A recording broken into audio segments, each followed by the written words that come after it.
Let's take a look at the difference between Warrior 1 and Warrior 2 and why it matters. So Warrior 1 is a closed hip pose and Warrior 2 is an open hip pose. They have completely different alignment for the feet.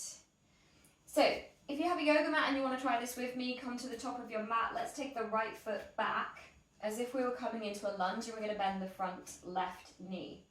Now we want to try and keep the knee relatively over the ankle. You're not going to explode if it goes over the toes.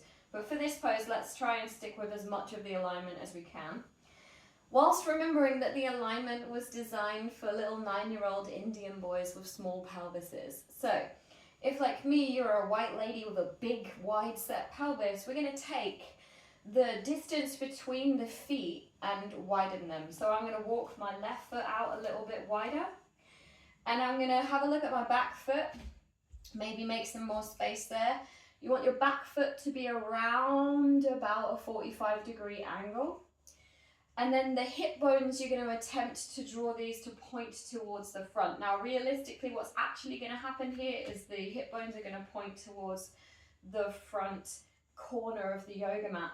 But you're aiming for hip bones to the front knee over the front ankle, not drawing in or out, so no knee valgus or knee varus.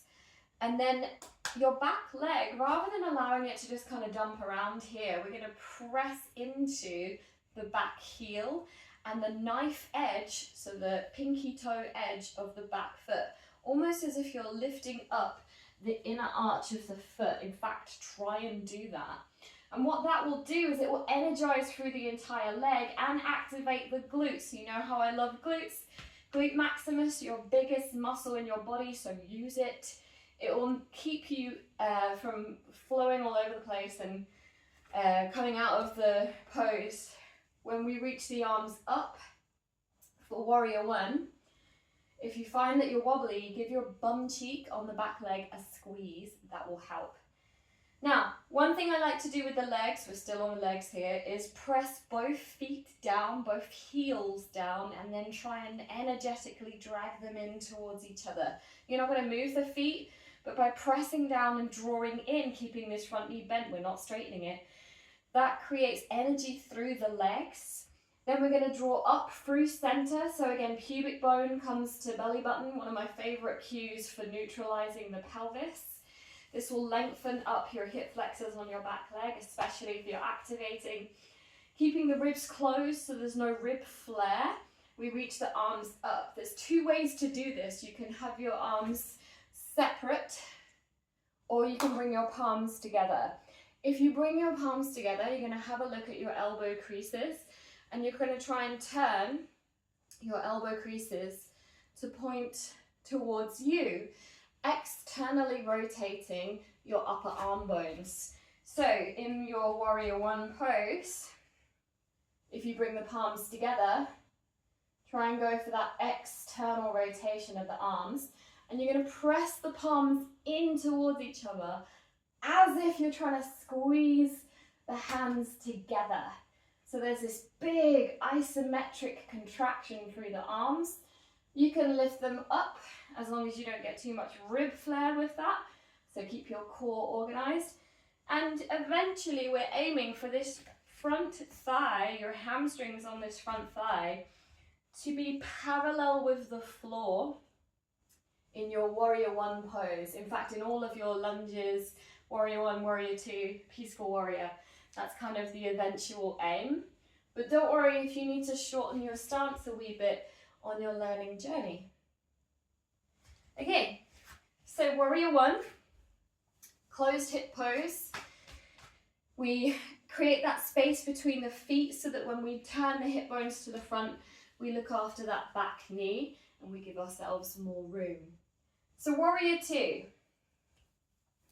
For Warrior 2 pose, different from Warrior 1, this is an open hipped pose. I'm going to step wide. You can step back into this pose like we did with Warrior 1, but I'm going to step wide. So with a wide stance, turn your front toes to point towards the short edge of the yoga mat and then bend the knee. Keep an eye on this. The knee's going to want to come in towards your big toe. I want you to draw it out towards your baby toe. You do that by engaging and shortening the outer thigh muscles and by squeezing the side of your bum. So glute medius, glute minimus, and the outer fibers of glute maximus, those are going to engage to externally rotate your hip, your thigh, to keep your knee in line with your little toe. The back foot, the toes are pointing straight out so that the knife edge of your foot is parallel to the short edge of your yoga mat, or your back foot is perpendicular to your front foot. Now here you're going to want to have heel to heel alignment. Your front heel lines up with your back heel, because this is an open hipped pose. So sometimes we'll get confused here and we'll turn towards the front for warrior one. This is not good biomechanics.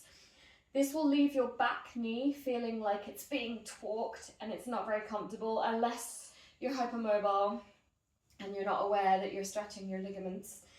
So if I was going to go from warrior two to warrior one, I would step that back foot out so that when I turn my hip bones to face the front, closing the hips, I still have enough space between the feet for that back knee to feel comfortable. So back to warrior two.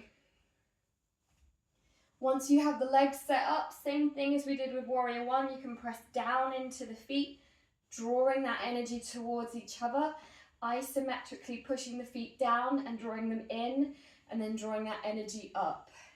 So the feet don't move, but it's as if you're trying to scooch them closer together, but you're not going to let them. Instead, pressing down into your yoga mat or the floor, wherever you are, and then drawing them in. You'll feel your inner thighs switch on, that's what we want. And then we draw up through center and send that energy out through the arms. Your drishti, your focus, not just what you're looking at, what you're focusing on, is that drawing up of the energy out through the arms and out through your front middle finger and beyond. It's as if you've gathered that energy up from the earth and you're sending it out through your arms. What that does, if you send your fingertips out and you send your energy out, is it wakes up serratus anterior, which is my second favorite muscle. And then from here, we want to make sure we're not cranking in the shoulders. So sometimes I'll give the cue to lift the arms higher than what they need to be, relax the delts, and then let the arms float. Warrior two.